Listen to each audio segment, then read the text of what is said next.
The NBA trade deadline is a month away. What should the Pelicans do, and have circumstances changed? Let's talk about it in today's episode of Locked On Pelicans. Let's go.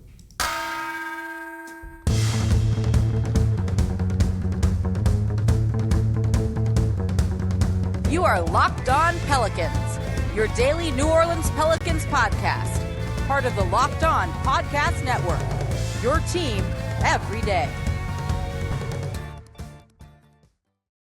Welcome to another edition of Locked On Pelicans, the daily podcast covering your favorite team, the New Orleans Pelicans and NBA, part of the Locked On Podcast Network, your team every day, available wherever you get your podcasts and available on YouTube. I'm your host, Pelicans Insider, credential member of the media, Jake Madison, at NOLA Jake on Twitter, here with y'all on this Tuesday, game day for your New Orleans Pelicans, taking on the Minnesota Timberwolves in the Smoothie King Center tonight. We'll talk about that a little bit later in the third segment of today's show. Just a couple of notes from there. I also want to touch on Jose Alvarado for this game tonight as well. But I asked you all on Twitter, I said I might have a little bit of time in today's show, so I wanted to tackle some of the topics you had. And I had a really kind of great concept of a question from a listener that I'll talk about. That's going to be the first two segments of today's show. And of course, thank you for making Locked On Pelicans your first listen every single day. We're free and available 5 days a week for you all, breaking down everything you want to know about the team. Right now, it's going to be a lot of trade deadline stuff over the next month as we wait to see what the Pelicans do. Are they still buyers? Should they switch to sellers? Should they stand pat? Should they tank? All of that's kind of still up in the air a little bit. So I want to just dive into these topics. So this question comes from Duke Stan Pels fan. You can follow him on Twitter at mshane_67. And this was a really good one. I really enjoyed this question here that I just completely lost and I'm trying to pull it up. And he goes, do you think it's too late if they wait until the trade deadline to make a move? I think they got to do it ASAP if they're going to make a playoff push. Okay, that's a really intriguing thought and question. So basically what I think he's saying is it too late if you wait a month, right? Are you going to be out of playoff contention at that point in time? And should you not then make a move if it's not going to impact this season to a certain degree? You know, they're in the midst of a tough schedule now. They basically need help like tomorrow, tonight for this game, you know, and it only looks like they might fall further down in the standings. We've seen a trend in kind of some way the Pelicans have gone over the past couple of weeks, right? You fight hard every night, totally, for Willie Green, but they still have issues defensively. It's just not enough to overcome the lack of Zion and whoever is missing for that night, whether it's Josh Hart or others, you know, and they lose, but they fight. That's a good thing, you know? So maybe if that trend holds, they're going to fall out of playoff contention, even play in tournament contention. And don't forget, the 9th and 10th seed can kind of backdoor their way into the postseason through that little mini play-in tournament, as unlikely as it might be. And so, you know, is it too late to do it a month from now if the season has gone sideways during that time? And look, I've seen a lot of people, and had a friend even say this to me over the weekend, that the West is not as good as it normally is, right? Like under 500 might get you into the playoffs in the West. That might be the 8th seed in the Western Conference. You know, it appeared it was going to be that way. I'll agree with that, but things are definitely starting to change. And you're about to see the Western Conference, I think, get really good, actually. The top 3 teams, nothing's really changing with them. Golden State, Phoenix, Utah. Only Golden State's just going to get a little bit better there. Memphis is really good. They haven't lost in forever. They're 28-14. It's a really good record. John Morant looks like the damn truth right now. Dallas is 22-18, had won 6 straight, and looks to be kind of turning their season around and kind of finding their legs under them and kind of getting things going after changes with Rick Carlisle, Luka being in and out of the lineup. Now they're getting healthy a little bit. They're being good again. Denver is still treading water with the MVP and Nikola Jokic and is going to get Jamal Murray back somewhat soon, I think. You know, but they're still not bad. They're going to be an above 500 team unless some other injury just completely derails them, right? The Lakers have been surging until last night's loss. You're seeing LeBron basically defy anything when it comes to age. They'd won 4 straight before losing to the Memphis Grizzlies 2 nights ago by the time you're listening to this. They've been good for the most part. They're still going to be good, and Anthony Davis is starting to practice again, so they get a little bit when it comes to reinforcements, right? Minnesota's treading water at the 8th seed at 500. They have Karl Anthony Towns, arguably the best big man in the game. most unique big man in the game, potentially. They're not good, but they're good enough. They've made some strides under, this season. Then you have the San Antonio Spurs, who still aren't going away. Things drop off, from Minnesota. Sorry. Then you have the Clippers, right? 20-21, a bit disappointing. They've got Kawhi Leonard returning soon, by all accounts, right? Paul George is about to come back for them potentially as well. So they're going to be better. So all of a sudden, this Western Conference, which was looking down a little bit, is trending upwards. Then you get to teams like the Spurs, Portland, who's probably about to pack in the season, to be fair. Sacramento, who might go all in for a guy like Ben Simmons, right? Where does it leave New Orleans? And so if you think the season's going to go south later, don't make a move. And even if you think making a move right now is the best thing, like you've got to do it now, get some help now, is it going to do much when you're kind of faced with how good the conference is about to probably become? I'm not sure that it really will. And let's talk about that part. How much good does a trade make now versus later, or at all, coming up here in the next segment of today's episode of Locked On Pelicans. Before we do that, though, today's episode of Locked On Pelicans is brought to you by BetOnline. BetOnline would like to wish you a happy new betting year as we continue our march towards the NFL playoffs. We're in there now. And, of course, the NBA playoffs. You got games every single night. The BetOnline remains your number one spot for all the best sports wagering action for 2022. New year and a new updated desktop and mobile website to sign up today and receive a 50% welcome bonus on your first deposit. That's free money right there. Just use our promo code LOCKEDON to get started. Whether it's football, basketball, hockey, boxing, and UFC, right to your favorite Vegas casino games, plus all the player props and odds you could ever want. Take the over on everything Herb Jones. Don't wait to take advantage of all the amazing offers available for the 2022 season. BetOnline is the fastest and easiest way to wager on all of your favorite sports. BetOnline, where the game starts. All right, thank you for making Locked On Pelicans your first listen every single day. We're free and available on all platforms 5 days a week, breaking down everything you want to know about this team. And it's going to be a lot of trade talk coming up over the next month, as we're a month away from the NBA trade deadline. We'll also kind of do a bit of a season review for the Pels. So this game tonight is midway point, 41st game for the Pelicans. What do we know about them after half of the year? That's probably going to be the focus on tomorrow's show, or Thursday's show as well.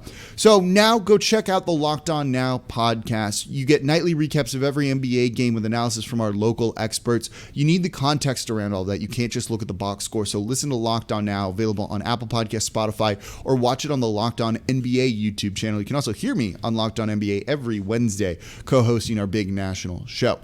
All right, so we're continuing to talk trade deadline stuff around this Pelicans team, right? Great question by a listener. And, should they try and make a move now? If you want to try and get to the playoffs, you should probably make a move now. But there's two problems with that. So the premise is right. Things are probably going to get away from this team, I have a feeling, over the next month. Make a move now. Maybe you can kind of change the course of that. But one, will you, with the way the West is looking?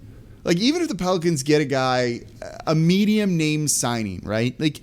Are they going to jump any of those teams we talked about? I'm not sure, unless Zion comes back. And who knows when that's going to be, right? Because the team, and go listen to this episode of the show if you haven't already, says it's better that he rehabs away. It's a big eye roll from me right there. So how much would a medium in-season trade accomplish, right? Not a big trade, not like a Ben Simmons. They don't have the assets to get a Ben Simmons, and that's something we'll probably talk about this week as well. What are their assets that they could conceivably use? But what does a medium signing accomplish? When you look at in-season trades, what's really swung the course of a season for a team? What's gotten a team that was on the outside looking in, into the playoffs, I guess. You could argue maybe the DeMarcus Cousins one looked like it might until the injury, and then they still got in, but they did that largely on their play small ball and playing fast after the DeMarcus Cousins injury. And that was the next season, right? That wasn't even that in-season one, I should say. Sorry. So the in-season year they traded for, my God, my mind is a little blurry on all of those years. They didn't get into the playoffs, right? It happened during Mardi Gras, that trade, the All-Star game that was in town. They still fell short. They weren't able to get it done and get into the playoffs because, it takes a little bit of time to gel. And that was a monster trade. That wasn't like a small one. That was a significant trade, and they weren't able to get it done. Kind of tells you that, these in-season trades don't do a ton. So does that mean maybe the Pelicans shouldn't be buyers? And I think that's kind of where I'm leaning towards. They say they're going to be. And I wouldn't be shocked if they make some minor move, but I just don't see a big thing happening, and a big thing that, might not really do anything this year. So are you going to cash your chips in for a lesser piece now in hopes of, in what's probably a short-sighted rush to try and get into the playoffs? That's not going to happen. Failed attempt.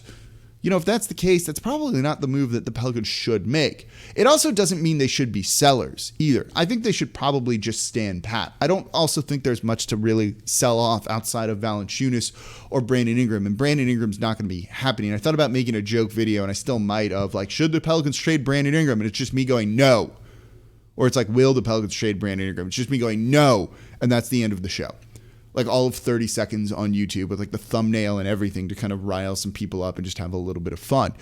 So there's not really much for them to do. The West is about to get good, I think. And with this brutal stretch of schedule that the Pelicans are on, and the season maybe getting away from them a little bit, yeah, you could chase 10, but you still might be on the outside looking in for the 10th seed. And then the West is going to be a slaughterhouse at the top. You don't want to face any of those teams. And if you do, you're just going to get run out.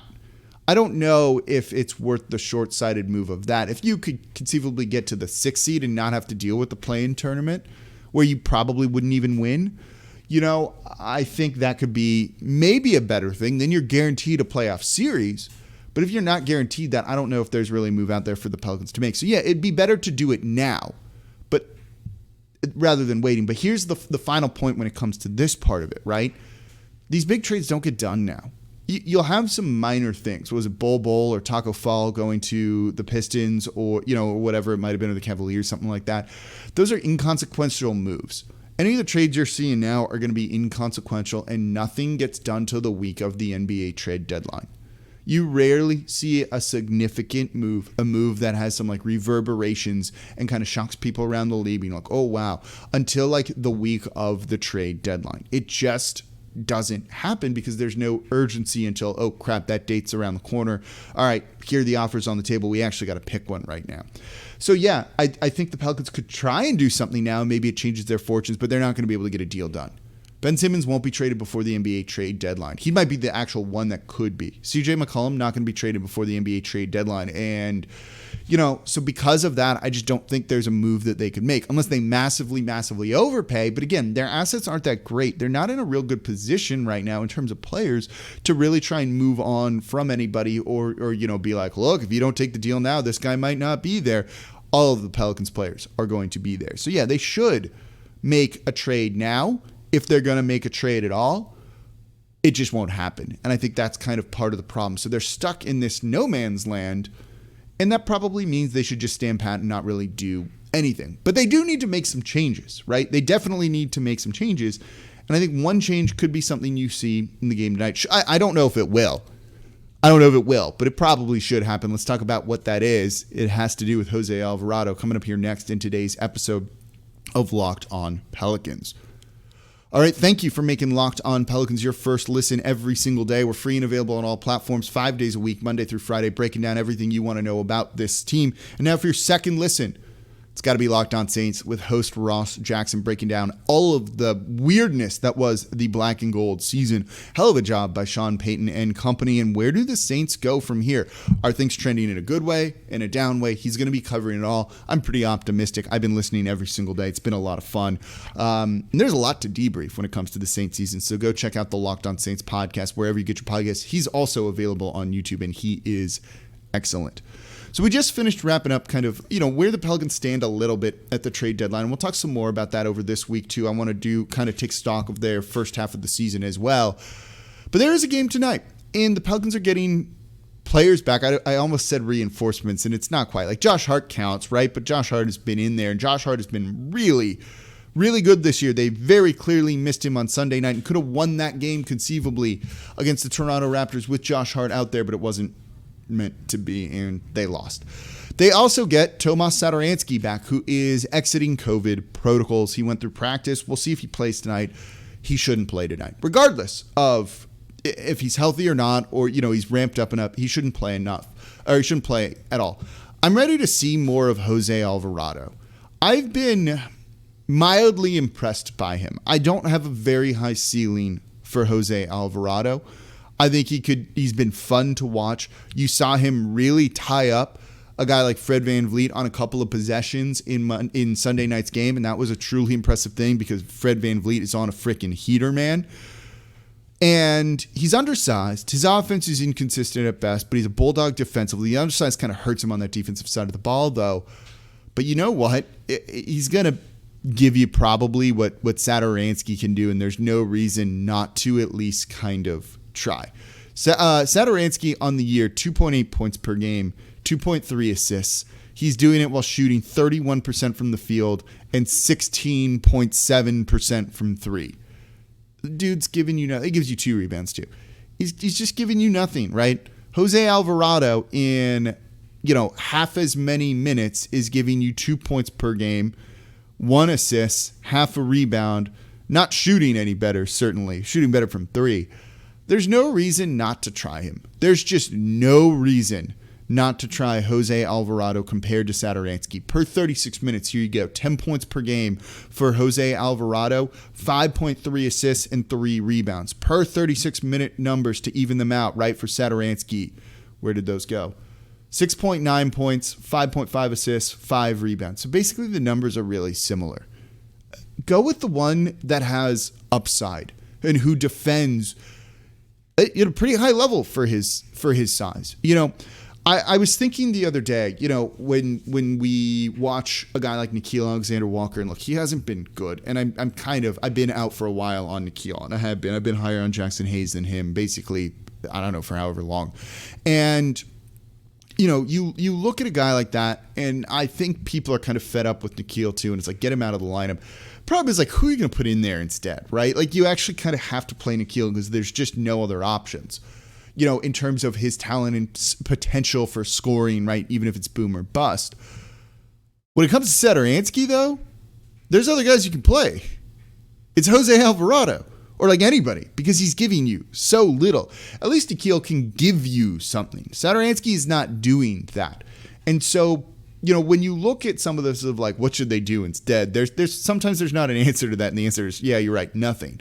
When it comes to a guy like Satoransky, like, you actually have some options, and it could be anyone they sign, or it could be just the guy on the team. It could be a guy like Jared Harper, who they made some room with by waiving him from a 2-way to bring what's his name back and try and get in Gary Clark, who'd been decent enough for the Pels in limited minutes here.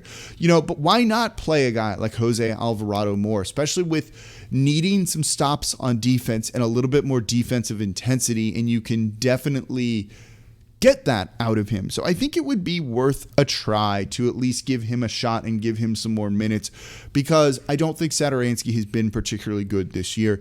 Give Alvarado a little bit more run. Maybe not in this game where you maybe have expectations of winning, but some of the tougher matchups, it couldn't necessarily hurt to really see what you have in him. You were high enough to sign him to a 2-way deal. He's stayed on that 2-way deal during this whole time too. There's something to be said for that. And what the Pelicans maybe view in him, though they often view that 2-way deal kind of as they actually use the 2-way quite smartly, I think.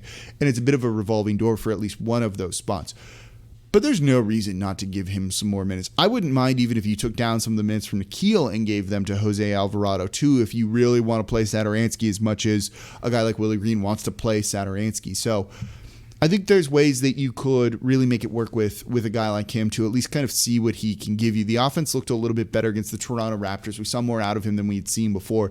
Something to be said there. I think it's worth a shot because I've been impressed with just at least the bulldog mentality from him on defense. We'll see, though, if he plays. We'll talk about it in tomorrow's show, whether he does or he doesn't. We'll also break down at some point this week the Pelicans' kind of season in review so far. What have we learned? What do we know for sure about this team now that we're halfway through the year? And, of course, more trade deadline talk. I expect some moves to be made. I expect at least a little move, kind of a minor move. And if they do make a trade, the rule would be it's got to be on a guy on a longer term deal. It can't just be a short term expiring kind of guy that you potentially lose after the season, or one you need to pay, which makes me a little bit nervous when it comes to Cam Reddish. But that's the only reason why I'd be nervous there. Anyway, we'll talk about it all more here on Locked On Pelicans. Now, for your second listen, go check out Locked On Bets, your daily one-stop shop for all your gambling needs. Locked On Bets, hosted by your boy Q with expert analysis and insight from Lee Sterling. It's free and available on all platforms. Thank you all very much for listening. As always, I'm your host, Jake Madison, at NOLA Jake on Twitter, and I'll be back with you all tomorrow.